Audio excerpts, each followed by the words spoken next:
अस्सलाम वालेकुम students, welcome to study time. आज हम अपना नया chapter coordination and control start करने जा रहे हैं, जो कि हमारा चैप्टर नंबर 3 है। 10th की बुक का चैप्टर नंबर 3 है। वैसे बायो की अगर हम 9th-10th की कंबाइंड बुक की बात करें तो चैप्टर नंबर 12 है, कोऑर्डिनेशन एंड कंट्रोल। आइए इसकी तरफ बढ़ते हैं। The tissues and organs in the bodies of the multicellular organism do not work independently of each other. Students, आपको एक बात बताते चलें कि आपकी बॉडी के अंदर जितने भी ऑर्गन्स हैं और टिश्यूज़ हैं वो इतने इस काबिल नहीं कि हर टिश्यू अपना फंक्शन जो है वो इंडिपेंडेंटली परफॉर्म करे। मल्टी सेलुलर ऑर्गेनिजम्स की हम ये बात कर रहे हैं, ठीक है।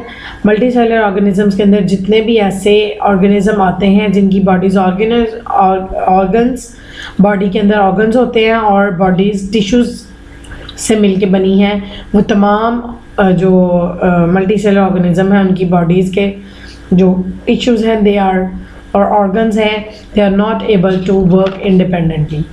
दे work together performing their many task as the needs of the whole body. और वो क्या करते हैं? दे वर्क टुगेदर, वो इकट्ठे काम करते हैं उसकी बना पर जिस तरह का टास्क उनकी तमाम पूरी की पूरी बॉडी उनको ज़रूरत, जिस तरह के टास्क की पूरी बॉडी को ज़रूरत होती है उसके मतलब बना पर वो मिलकर काम करते हैं। This means that these activities are coordinated. इसका क्या मतलब है कि तमाम जो इनकी एक्टिविटीज़ हैं, तमाम काम हैं, ये क्या करते हैं? बाहम आपस में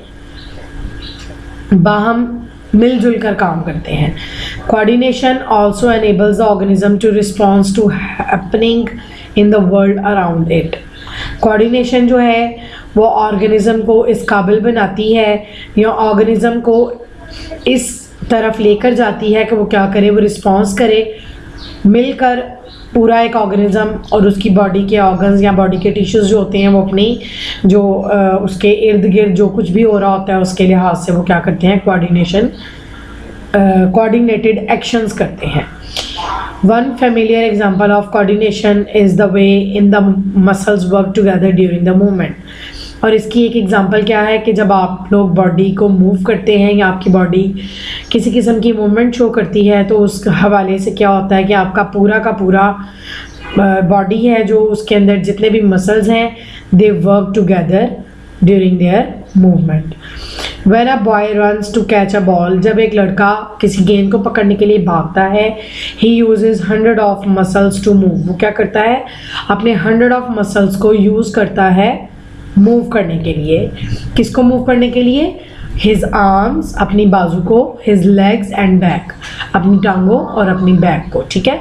His nervous system uses information from his sense organs.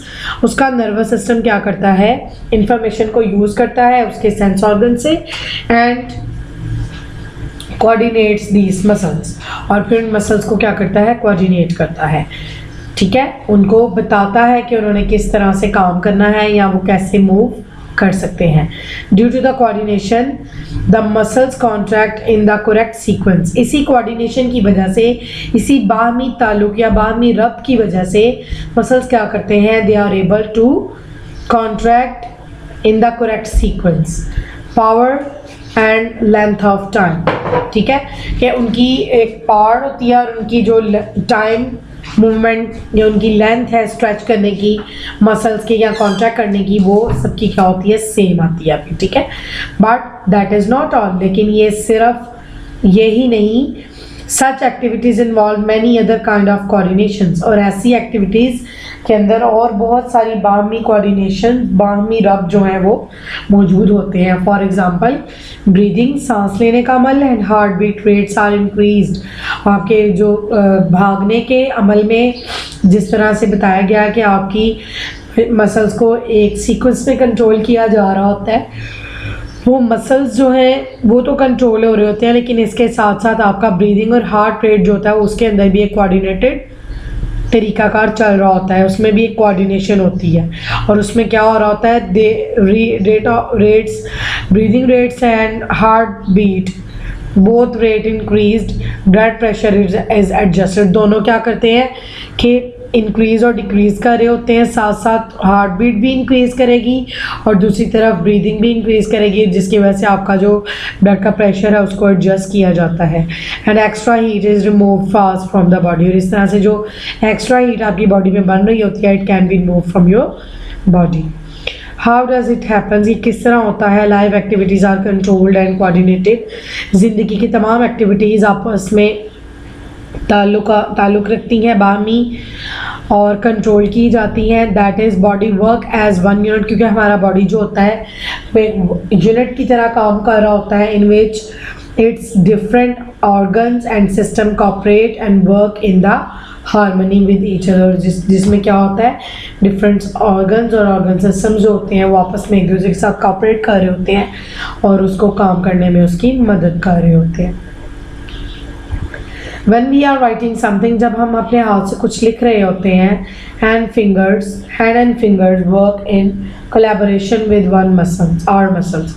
क्या होता है कि हमारा हाथ और हमारी फिंगर्स हमारे मसल्स की कोलैबोरेशन के साथ काम कर रहे होते हैं। आइज़, थॉट्स etc, आइज़ और हमारी थॉट्स भी, हमारी सोच भी उसके साथ कोलैबोरेट कर रही होती है। And then very intricate movement result, और इसका जो मूवमेंट होता है वो उसके मूवमेंट में आप जो होते हैं वो क्या कर सकते हैं, प्रॉपर किस्म की आप राइटिंग जो होते हैं वो कर रहे होते हैं।